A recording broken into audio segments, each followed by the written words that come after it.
Lalu dia katakan fawajadtuhu yaqtasil wa Fatimatu tasturuhu. Lalu saya temukan dia sedang mandi dan Fatimah anaknya tasturuhu menutupinya dengan kain tentunya. Faqala man hazihi, lalu dia bertanya Nabi alaihi salatu wasallam, hazihi, siapa ini orangnya? Ini pertanyaan untuk memastikan. Qultu ana Ummu Hani, saya adalah Ummu Hani. Ummu Hani adalah berarti sepupu Nabi alaihi salatu wassalam, karena dia adalah anak Abu Thalib, paman Nabi alaihi salatu wassalam. Hadis ini sesuai dengan tunjukan yaitu mesti memakai penutup kalau kita mandi di sekitar kita ada orang, atau di sekitar ada orang, artinya wajib, karena orang mandi kan rata-rata auratnya tersingkap atau terbuka sengaja ataupun tidak, maka mesti dari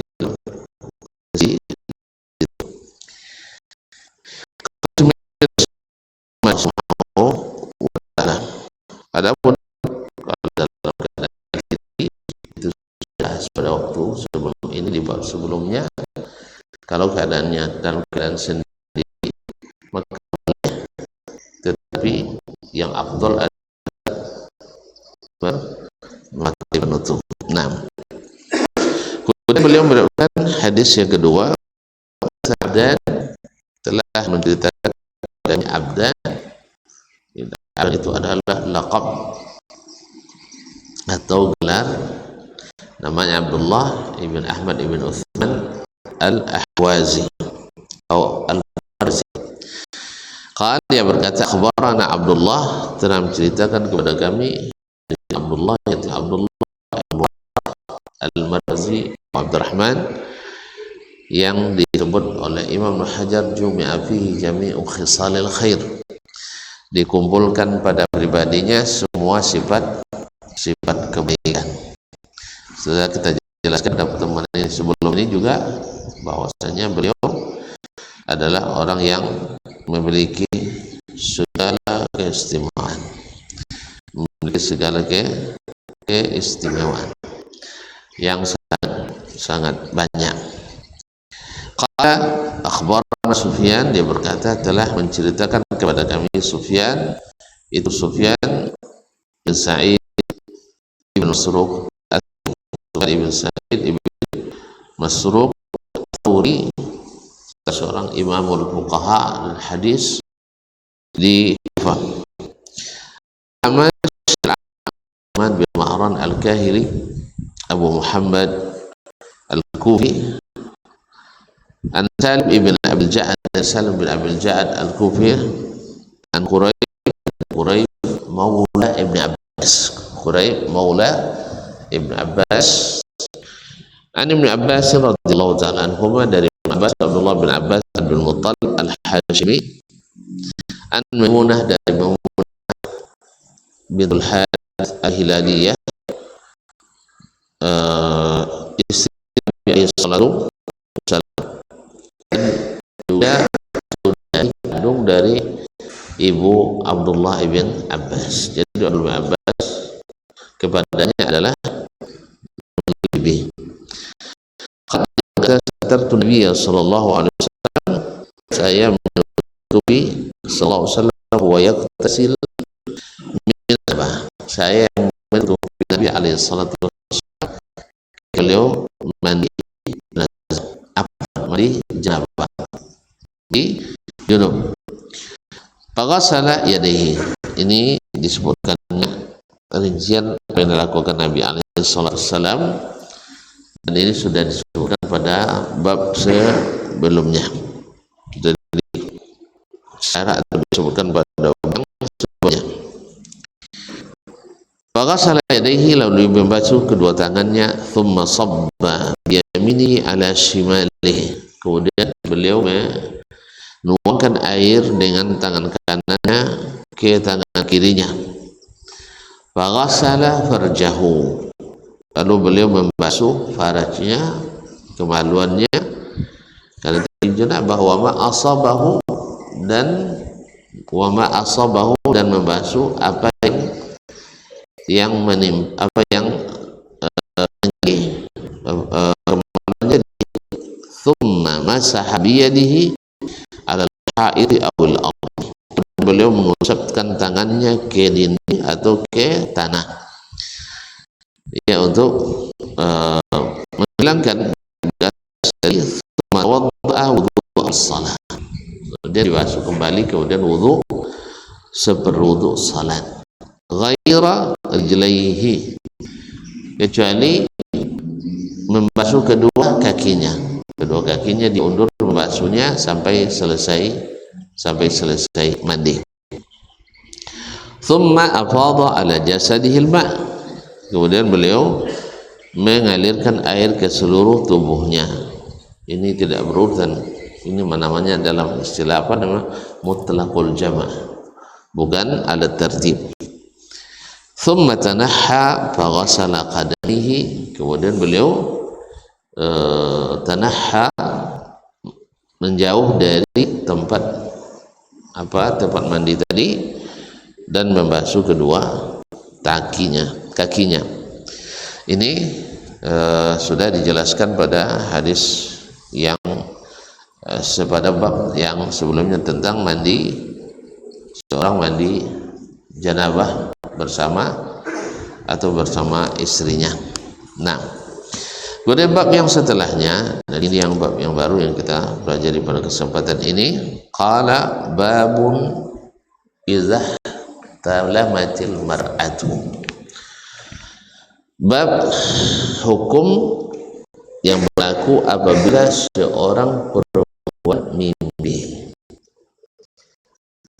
bila seorang wanita mimpi. Dari bab ini menggambarkan kepada kita bahwa sesungguhnya wanita juga mengalami mimpi seperti laki-laki. Yang mimpi yang dimaksud tentu maksudnya mimpi yang berbeda. Kalau istilah kita mimpi naik pesawat, mimpi naik pesawat. Bagi yang belum tahu tanya semua yang sudah tahu. Nah, mimpi naik pesawat. Kalau perempuan mimpi apa ya? Kalau laki kan mimpi naik pesawat, kalau perempuan mimpi dijadikan pesawat. Allah musta'an.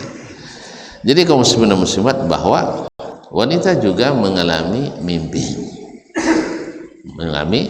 mimpi seperti laki-laki, dan sebagaimana mimpi kadang sampai ada bekasnya, dan ada pula mimpi yang tidak ada bekasnya. Nah, bagaimana hukumnya? Ini yang dimaksudkan oleh Imam Al-Bukhari rahimahullah. Maka dikatakan idza talamatil mar'ah, bab apabila seorang wanita itu bermimpi. Nah, apa hukumnya? Apakah sama hukumnya atau berbeda? Kalau sama berarti kita lihat, kalau seandainya berbeda, bagaimana pula membedakannya. Kaum muslimin, kaum muslimat yang dirahmati Allah. Qala al-Imam Al-Bukhari rahimahullah, haddatsana Abdullah ibn Yusuf, telah menceritakan kepada kami Abdullah ibn Yusuf, yaitu Abdullah ibn Yusuf At-Tinnisi Al-Misri. Abdullah ibn Yusuf At-Tinnisi Al-Misri salah seorang murid Imam Malik ibn Anas, Imam Darul Hijrah. Qala, dia berkata, akhbarana Malik, telah menceritakan kepada kami hadis ini Malik itu Malik ibn Anas ibn Abi Amir Al-Himyari Abu Abdullah Al-Madani, Imam Darul Hijrah, salah satu dari 4 fuqaha al-Islam. seorang dari imam mazhab yang empat, yaitu yang kedua setelah Imam Abu Hanifah, wafat 179. An Hisham ibn Urwah, dari Hisham ibn Urwah ibn Zubair ibn al-Awwam al-Asadi. An Abi, dari bapaknya Urwah ibn Zubair ibn al-Awwam al-Asadi, salah satu dari 7 fuqaha Madinah di masa tabi'in, salah satu dari 7 orang ahli fikih Madinah di masa tabi'in. Masa tabi'in itu para fuqaha di Madinah tuh kan baru saja sahabat adalah murid para sahabat, dengan dia adalah pusat Islam.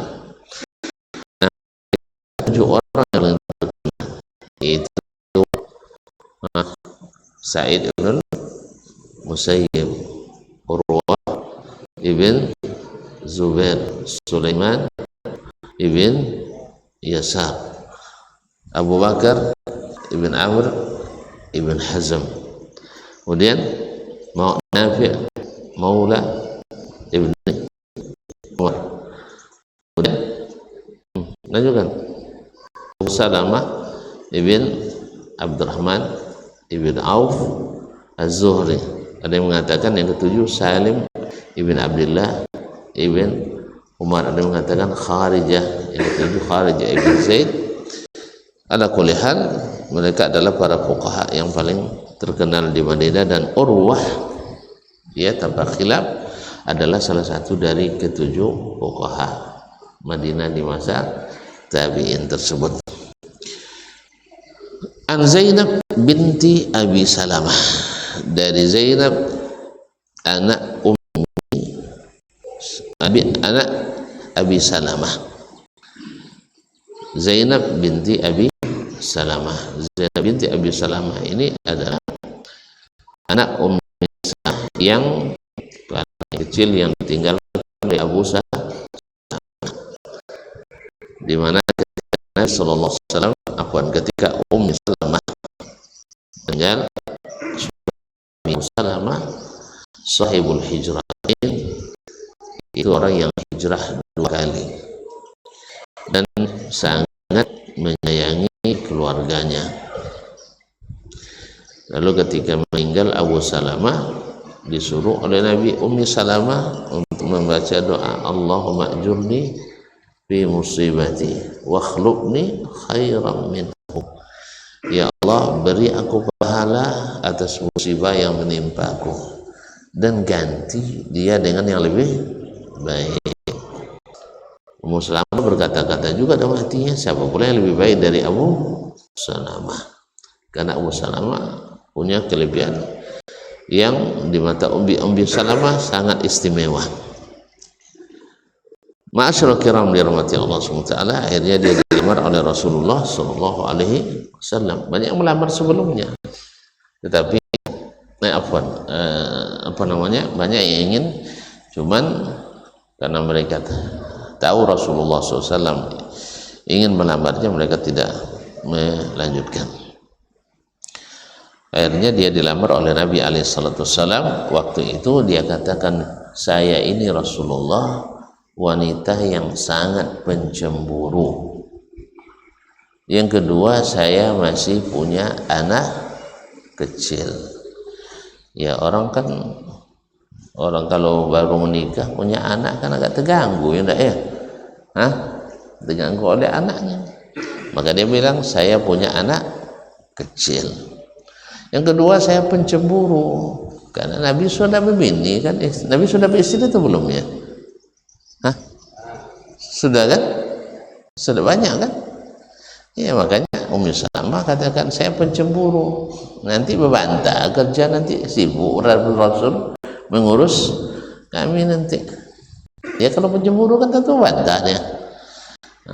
Lalu kata Nabi SAW, ammal bint, adapun anak perempuanmu, nanti saya minta Ammar ibn Yasir untuk untuk menjaganya atau memeliharanya. Ammar ibn Yasir, adapun cemburumu nanti aku doakan. Kalau Nabi doakan insya Allah ya sah. Nah, jadi ada pula orang nak menikah, bang saya ini tidak penyabar orangnya, karena dia baca hadis ini, hadis Nabi waktu dia Ummu Salamah, saya pencemburu dan saya doakan. Lalu dia bilang nanti saya doakan pula supaya hilang tidak penyabarnya. Lupa dia bukan Rasulullah. Jadi bukan, mungkin tidak mustajab doanya. Allah musta'an. Atau bahasa disabar-sabarkan lagi. Ya, karena dia tidak penyabar puasa. Karena doa tidak mustajab, terus kita yang banyak bersabar. Nah, kaum muslimin dan muslimat dirahmati Allah SWT. Kemudian an Ummi Salamah, dari Ummi Salamah, anaknya mereka ibunya. Ummul Mukminin, yaitu disebut dengan Ummul Mukminin karena istri-istri Nabi itu adalah ibu bagi orang-orang beriman. Makanya tidak boleh istri Nabi dinikahi setelah Nabi wafat, karena sama dengan menikahi ibu sendiri, maka diharamkan.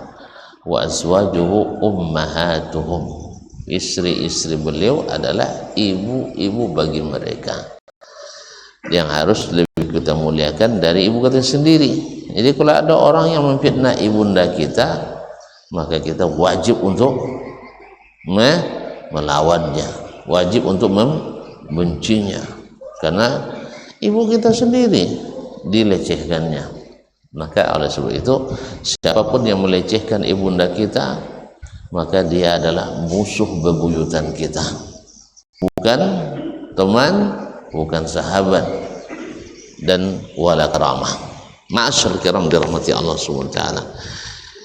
Annaha qalat, Ummu Salamah berkata, Ja'at Ummu Sulaim, datang Ummu Sulaim. Ummu Sulaim ini terkenal ya. Ummu Sulaim sangat terkenal. Nah, Ummu Sulaim adalah istri Abu Talha Al-Ansari. Beliau itu terkenal dengan maharnya yang sangat mahal. Apa maharnya? Al-Islam. Islamnya Abu Talha, sehingga Masya Allah masuk Islam Abu Talha, wa hasuna islamuhu, dan masuk Islam dan baik Islamnya, sehingga kisahnya ma'ruf dalam Islam. Abu Talha Al-Ansari radhiyallahu ta'ala anhu. Ja'at Ummu Sulaim imra'atu Abi Talhata, istri Abi Talha, ila Rasulillah sallallahu alaihi wasallam, kepada Rasulullah sallallahu alaihi wasallam. Dan ingat ikhwani fillah, yang sahih Ummu Sulaim adalah etik Nabi sepersusuan. Etik Nabi sepersusuan. Jadi kalau nanti bertemu bahwa Nabi SAW tidur di rumah Ummu Sulaim, ajan canda buatlah kiai tidur di rumah santriwati, jangan terbayang itu. Jadi kata itu masalah, kadang-kadang salah paham di hadis ini yang terjadi, apa yang terjadi. Ada orang telok 50 gitu. Itulah karena mungkin salah paham dengan hadis tadi. Ummu Sulaim itu adalah etik Nabi, sama dengan Ummu Haram Al-Ansariyah, saudari Ummi Sulaim, seperti yang ditahqiq oleh Syekh As-Sayyah dalam kitabnya Ummu Haram, hadis Ummu Haram. Nah, bahwasanya dia itu adalah bibi Nabi sepersusuan, karena dulu ibunda Nabi asli, ibu Nabi asli Nah lupa pula tuan, ibunda Nabi kita orang asli halak kita, orang Madinah, kan dari Bani An-Najjar, dari Khazraj. Makanya kuburan ibunda Nabi di mana? Dah lupa lagi, tidak ada maulid nampaknya. Kuburan ibunda Nabi di Abwa. Abwa itu adalah sebuah kampung tidak jauh dari Madinah. Jadi beliau ketika itu ziarah ke rumah dunsa anaknya di Madinah, ibu Nabi Shallallahu Alaihi Wasallam. Dalam perjalanannya bersama anaknya, Nabi kita Sallallahu Alaihi Wasallam masih kecil, dia meninggal di Abwa itu. Jadi Nabi aslinya kalau ikut ibu aslinya orang mana? Madinah. Kalau ikut bapak orang Makkah. Kalau ikut datuk orang Arab. Ikut datuknya Ismail ibn Ibrahim alaihi wassalam. Jadi kaum muslimin dan muslimat dirahmati Allah Subhanahu wa taala, Ummu Sulaim istri Abu Talha datang ke Rasulullah SAW faqalat, lalu dia bertanya, ya Rasulullah, wahai Rasulullah sallallahu alaihi wasallam, innallaha la yastahyi minal haqq, sesungguhnya Allah itu tidak malu menjelaskan yang hak. Allah tidak malu ketika membicarakan yang hak. Ya, berarti ini pakai muqaddimah, kan ada hal-hal yang kadang-kadang tabu ditanyakan seperti yang akan ditanyakan ini. Tapi untuk mencari kebenaran maka malu itu harus ditepis. Dan ini seperti kata Aisyah radhiyallahu anha, istri Nabi alaihi wasallam, sebaik-baik wanita itu adalah orang Ansar. Apa sebab? La yamna'uhunna al-haya'u minas su'al. Mereka itu tidak terhalang oleh rasa malu kalau ingin bertanya tentang kebenaran. Jadi mereka bertanya, contohnya Musulim kan orang Ansar ya, bertanya ke Nabi alaihi salatu wassalam, innallaha la yastahi minal haqq, Allah tidak malu menjelaskan yang hak. Lalu apa pertanyaannya? Hal alal mar'ati min ghuslin idza hiya talamat. Ini mohon maaf Rasulullah, ya, Allah tidak malu menjelaskan kebenaran.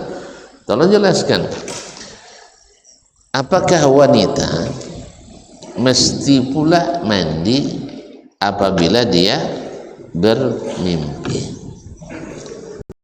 Jadi dia mempertanyakan, apakah wanita itu mesti mandi kalau bermimpi? Ya, sebenarnya kalau dia pakai kias, itu kan terbagi macamnya, yaitu diantaranya adalah nafyu al-farq, nafyu al-fariq. Kalau laki-laki kan dah masyhur bahwa bila dia mimpi dia wajib mandi. Nah sekarang perempuan seperti itu juga atau tidak? Kalau pakai kias sebenarnya dah cukup, tapi dia ingin pastikan dengan dalil. Ini kadang-kadang salah kias kan, macam Ammar kan dikiaskannya tayamum kepada mandi, akhirnya berlumuran debu lah badan. Nah, jadi di sini Sulaim hati-hati juga, jangan-jangan ada hukum yang berbeda antara laki-laki dengan perempuan, maka dia tanyakan. Walaupun pada asalnya segala hukum yang berlaku untuk laki-laki berlaku juga bagi perempuan, karena pada asalnya la farqa bainar rajul syariah, pada asalnya tidak ada beda antara laki-laki dan perempuan dalam pandangan syariat, kecuali yang ada dalil yang membedakannya, Mas waktunya ya, kita azan dulu. Nah,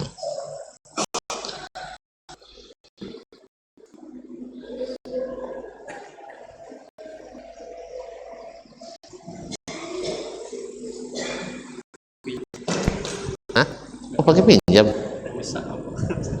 Baik.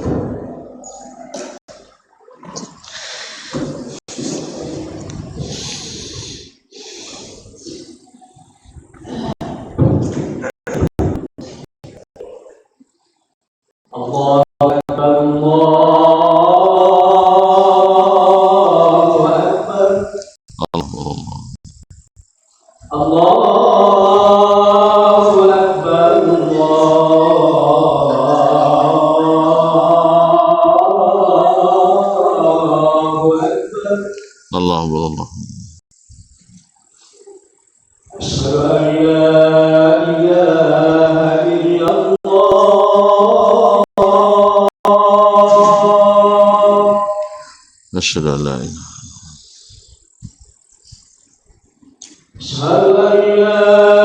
إله إلا الله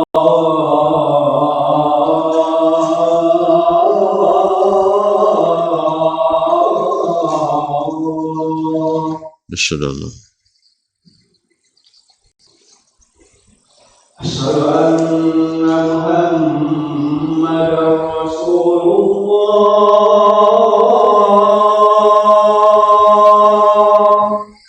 أشهد أن محمدا رسول الله أشهد أن محمدا رسول الله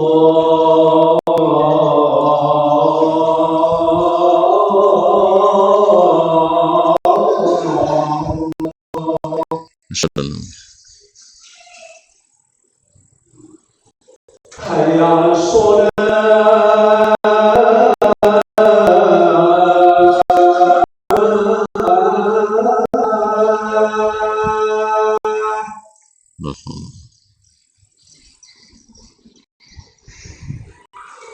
حي على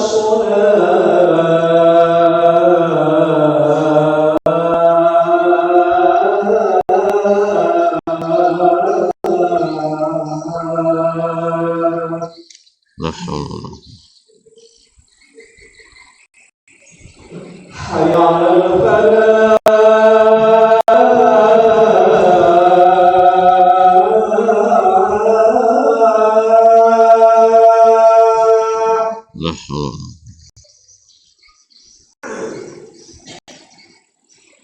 حي على الفلاح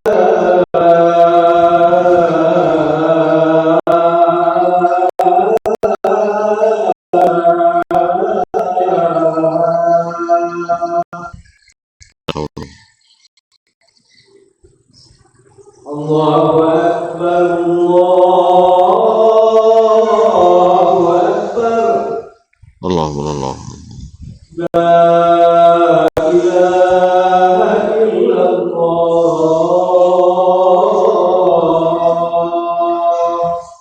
ونشهد أن لا إله إلا الله اللهم رب هذه الدعوة التامة والصلاة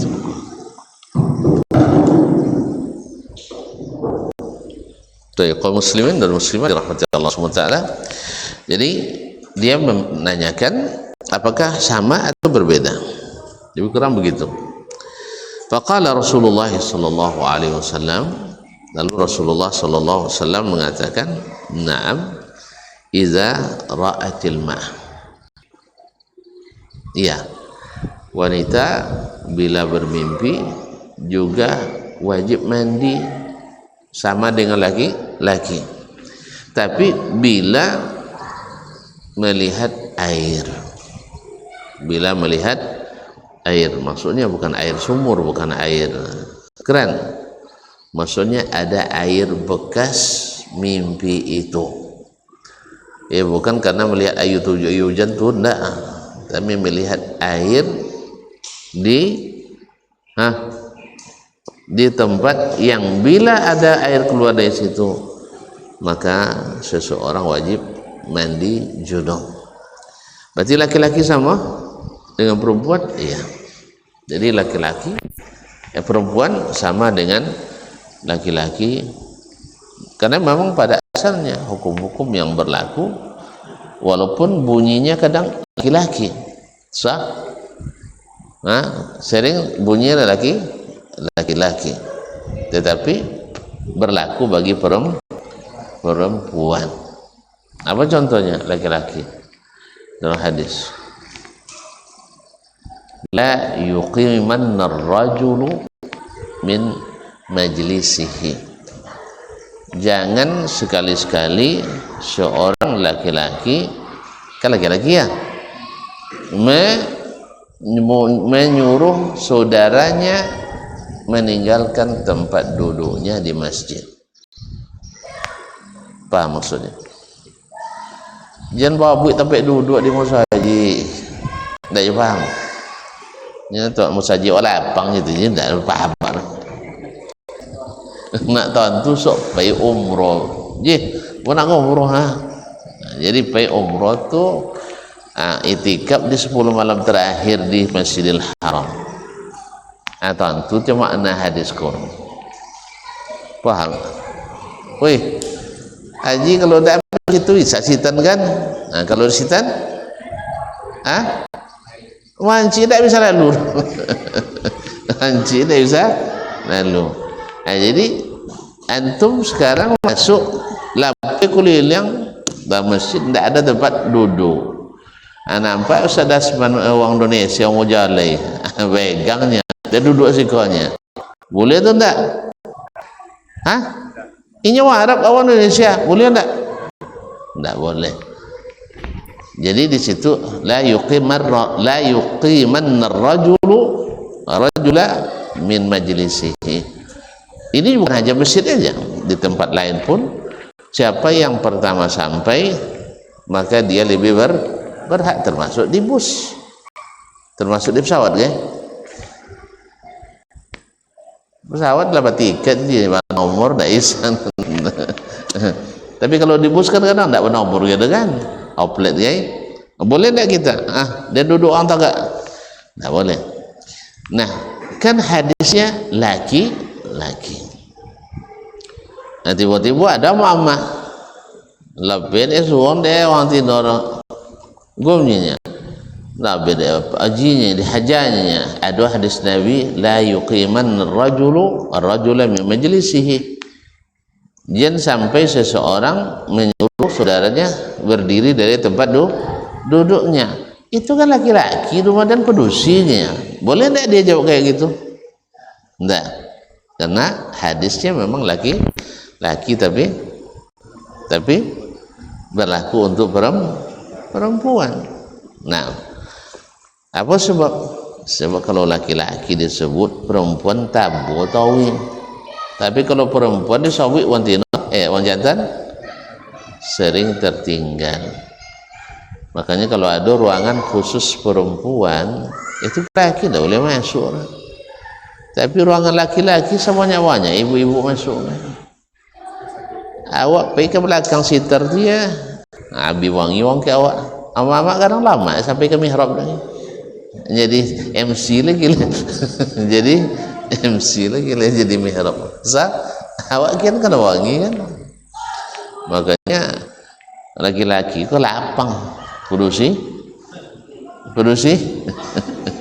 Iya. Saya tengok kalau jadi presiden awak, bini awak. Kalau awak jadi presiden, bini awak jadi ibu presiden. Tapi coba bini awak jadi presiden, awak? Izin lihat. Dan bapak presiden tu boleh lepas pabrik kan dia? Iya enggak? Di istana negara kalau jantan jadi presiden laki, deh sebebas-bebas lah ibu presiden lu masuk kan ya, tidak lihat mau dipresur orang. Tapi kalau bini jadi presiden, laki dia sama masuk nah, kalau bini jadi presiden, sebanyak-banyak jabatan bini, ketua Dharma Wanita, ketua tim bergerak PKK, ketua banyak kan tapi kalau ini jadi presiden laki, tidak ada Dharma pria. Ada nama pria tim penggerak kebun sawit. Jadi ada itu kaum muslimin. sampai ustaz. Kalau ustaz suaminya pasti dia mau ustazah dong bini, sah? Buya dia mau umi deh, kiai dipanggil nyai. Tapi kalau bini yang ustazah, laki lah tembok, hah? Nah, siapa nama ustaz tu? Siapa namanya? Sopir ustazah ini kan. Alhamdulillah. Oleh sebab itu makanya kaum wanita harus memberi laluan kepada kaum laki-laki. Ini kalau lewat dan laki-laki itu produksi tambung. Jadi makanya hadis atau ayat-ayat dan hadis-hadis walaupun bunyinya laki-laki tapi perempuan masuk di dalamnya. Masuk di dalamnya. Maka pertanyaan di sini, bahwasanya Ummu Sulaim menanyakan ke Nabi SAW, apakah seseorang bermimpi wajib juga mandi? Kata Nabi, sama, ya sama, tapi dengan syarat iza ra'atil ma, apabila dia melihat air. Apabila dia melihat air. Nah, air di sini maksudnya tentu pahamlah tuan-tuan ya, air yang menyebabkan wajib mandi. Kalau nampak ayu asil kah? Pasti aku nampak deh. Wajib mandi? Enggak. Jadi kan paham rupanya ya. Alhamdulillah.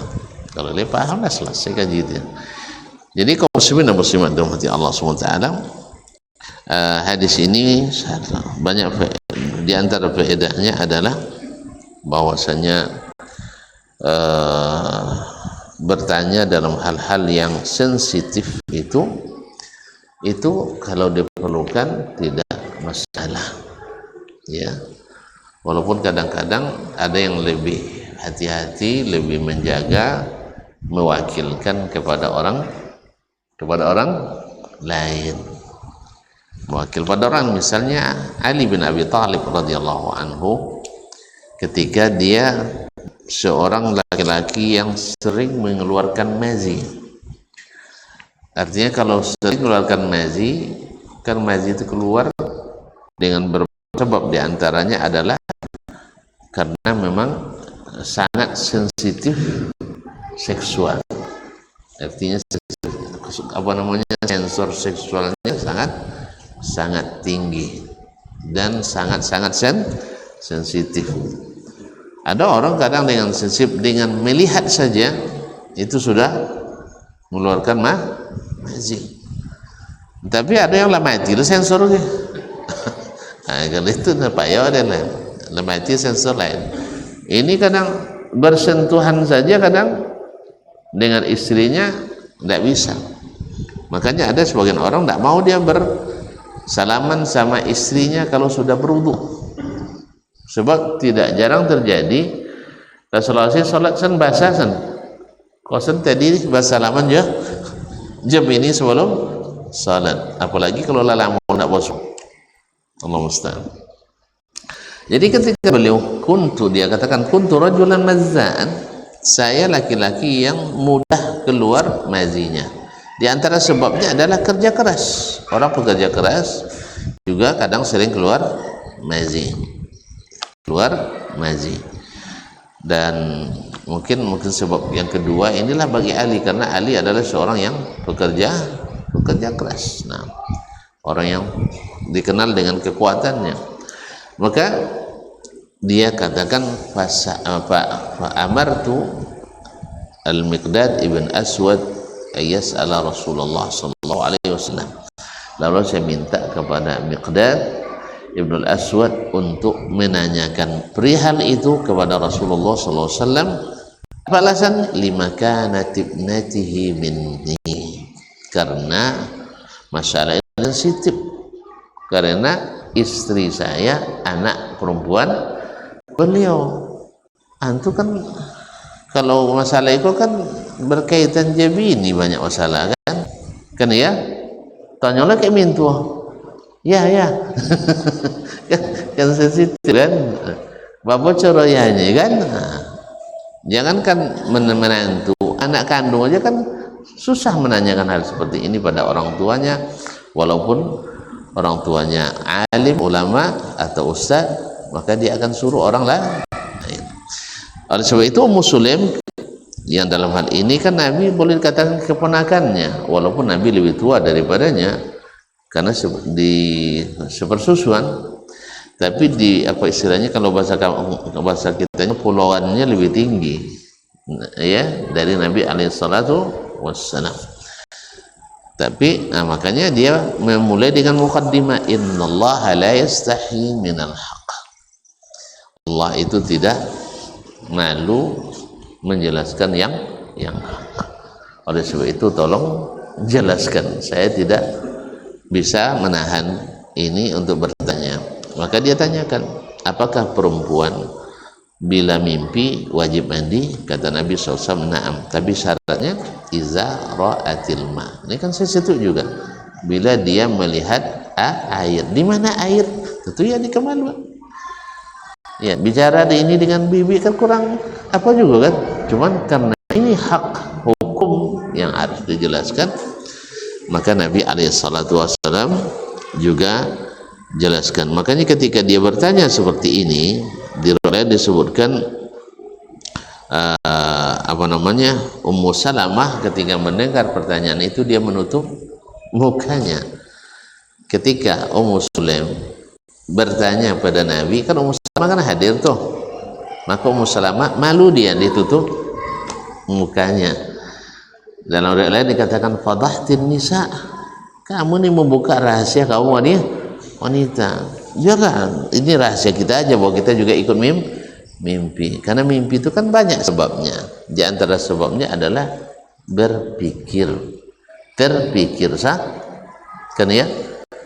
Mimpi itu kan banyak sebabnya karena pikiran. Kalau kita memikirkan hal-hal seperti itu, mungkin terbawa dalam mimpi. Iya. Kan ada kadang-kadang sah, ada enggak?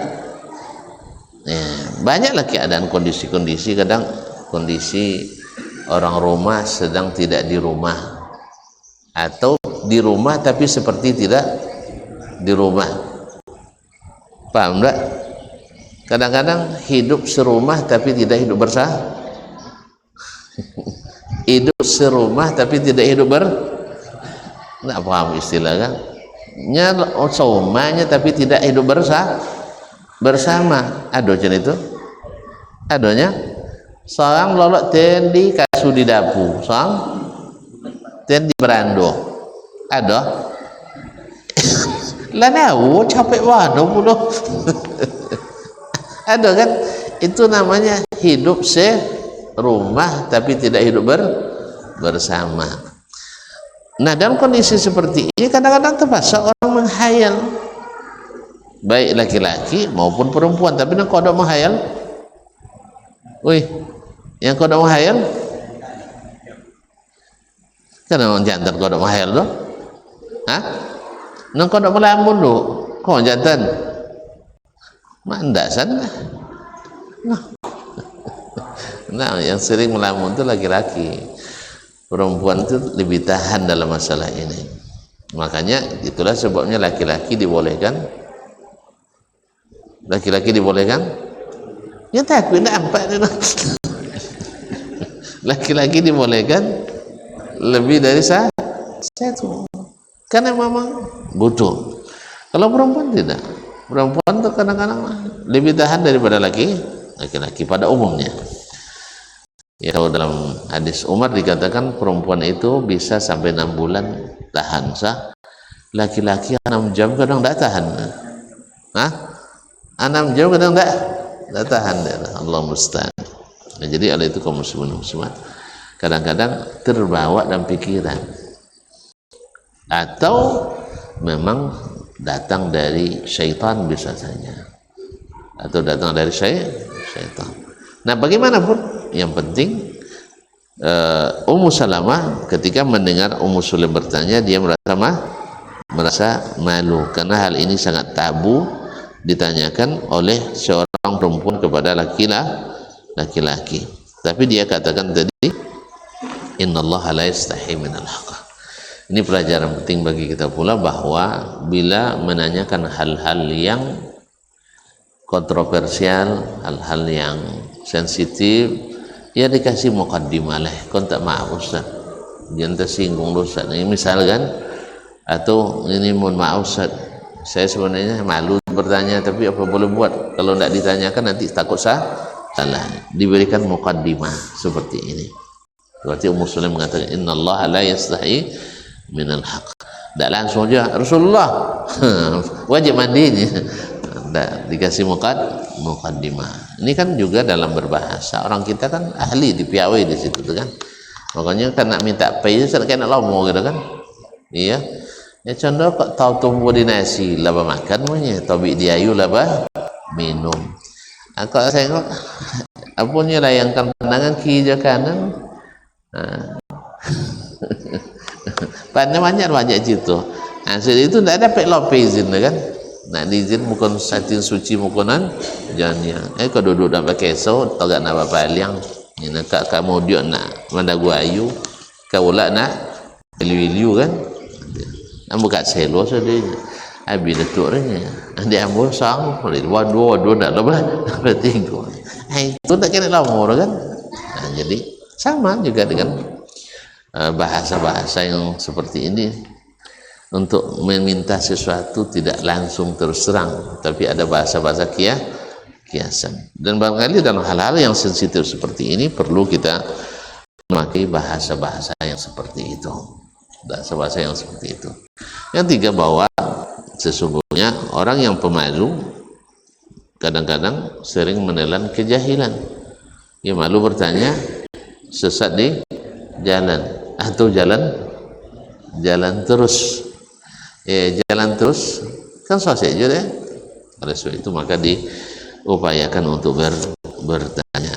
Yang keempat, bahwasanya pada umumnya hukum-hukum dalam syariat ini, walaupun disebutkan pada umumnya dengan bahasa laki-laki, tapi biasanya wanita ikut di dalamnya, karena tidak ada perbedaan antara laki-laki dan perempuan dalam masalah hukum pada umumnya, kecuali yang dikhususkan oleh syariat. Baik, barangkali sampai di sini kajian kita malam ini. Mudah-mudahan bermanfaat. Mungkin selepas ini tentang tentang peluh orang yang junub, ya, bahwa apakah dia peluhnya itu najis atau tidak. InsyaAllah kita bahas pada pertemuan yang akan datang dengan izin Allah Subhanahu wa Ta'ala. Terima kasih dan mohon maaf sekiranya jelas sekali, tidak ada yang perlu ditanyakan. Baik. Wassalamualaikum warahmatullahi wabarakatuh.